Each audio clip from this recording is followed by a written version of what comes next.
The first year that we were here, our friend Felicia was here, and she has a voice like a late night radio disc jockey. I mean, and her laughter is like this smooth, like drink of silk, you know. And I remember reading this, and anytime I read it now, I still hear Felicia and that like, ooh, that, like, you know what I'm saying? Any of you have heard her laugh. I'm really kind of a Sufi at heart. And a lot of the Sufi stuff, can start to sound a little bit hedonistic, like if we run it through our Western mind, that there's not any of the discipline of Zen there, but there is. There is. But it is given in a way of abandonment. Abandonment. And there's just something very resonant with it here.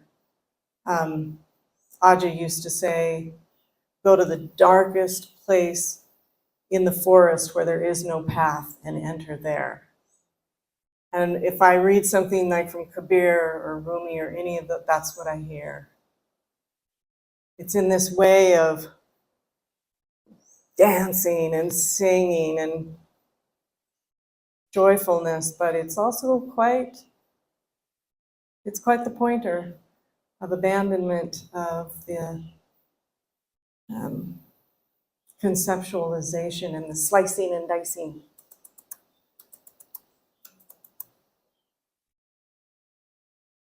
So this is Kabir, 15th century Indian mystic and poet, who is kind of considered to be the father of bhakti, but I'm wondering if the women who were having babies at that time really felt that he was the patron saint of bhakti, but you never know.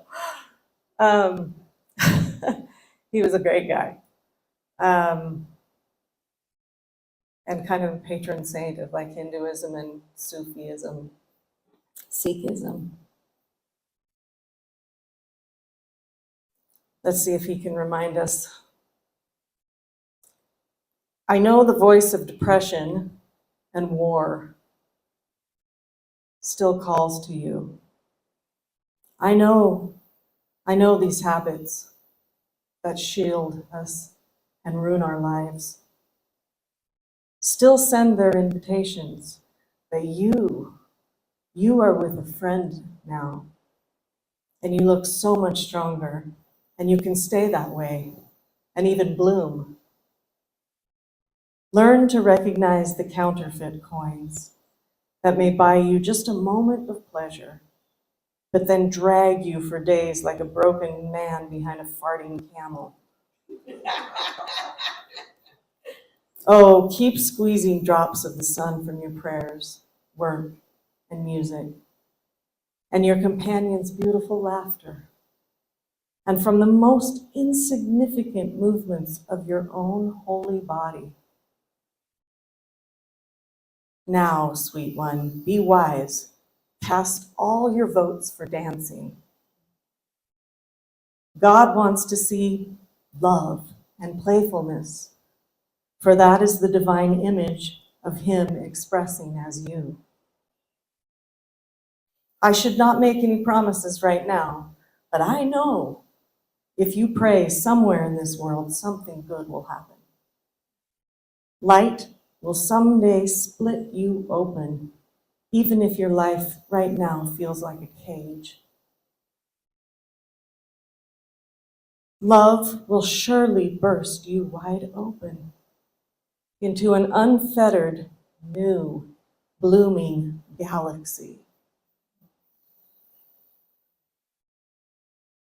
Let's drink compassion and get drunk on delicious love.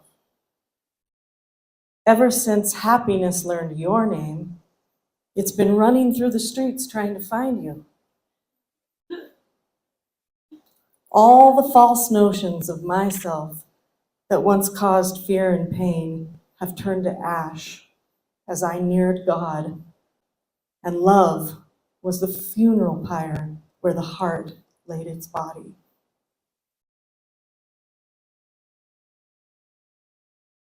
Sing, because that is the food our starving world needs.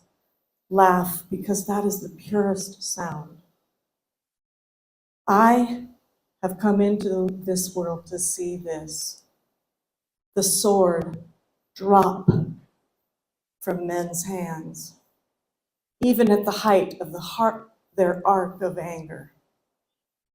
Because we have finally realized there is just one flesh to wound, and it is the beloved's.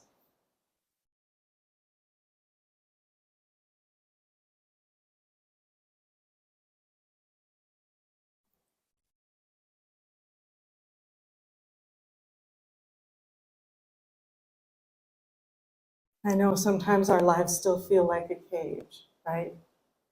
The sense of separate self persists and veils the uncaused love at the heart of being. Some, like Tsoknyi Rinpoche calls it essence love. Some call it original love. Here it came into view as uncaused love because I couldn't find any reason other than love itself for the love. Love was just love, was just love, was just love. There was no other reason. No other. Everything okay? Okay. Timo's looking at me like maybe there's a problem. No other cause. Causeless. Fresh. Ever. And, before that dawned in consciousness, I would have heard it with a very cynical mind. Very, very cynical before that actually came into being here. I love listening to a teacher. His name is Neil Douglas Klotz. He's a Sufi teacher, and he also is a scholar who translates the sacred literature of Western Asia. I'm getting that right. Middle East is actually Western Asia, right? No? Asia. Okay. East. Okay. Thank you. Also known as Middle East, but that's a colonial term. East Asia. The sacred literature that comes out of there. He translates from the Aramaic, the Semitic languages, into English. Rather, it skips the Greek, it skips the English, straight from the Aramaic. And he was giving a lecture, I don't know, his talks are kind of like Dr. Hawkins. They're similar to a lecture. They're not PowerPoint, but anyway, he was giving a talk, and he was talking about after the man we call Jesus had his conversion, River Jordan, he went into the wilderness, the darkest place without a path.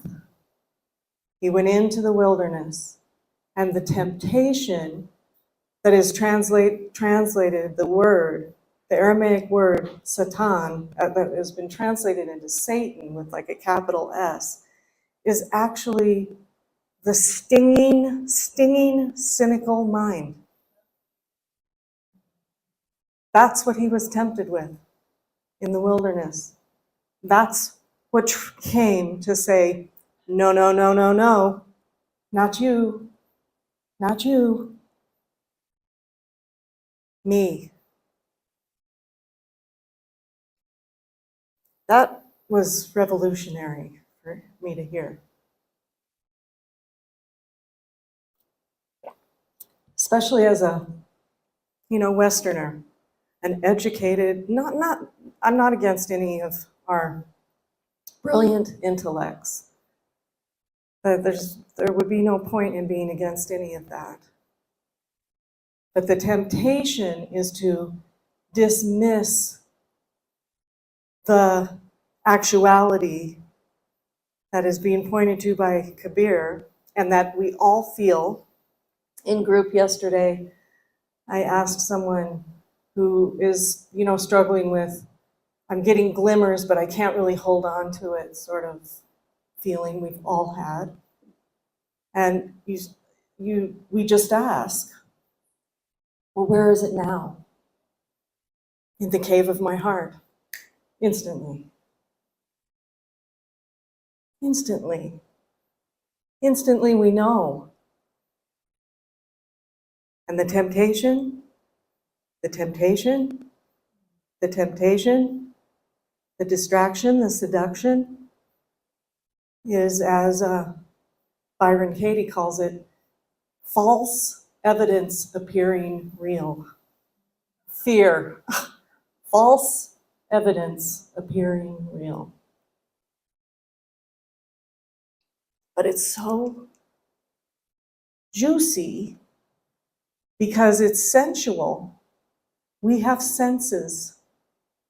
We see, we smell, we taste, we feel.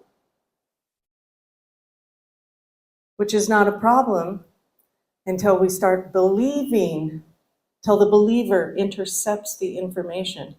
So the senses bring the information in, and there's a direct experience, but it's so overlayered and so 1/10,000th of a second, as Kathleen and I's teacher used to say, Dr. Hawkins, before the believer, the perceiver, the someone, the experiencer, steps in there and grabs it, talks about it, categorizes it, analyzes it, puts it in its right place.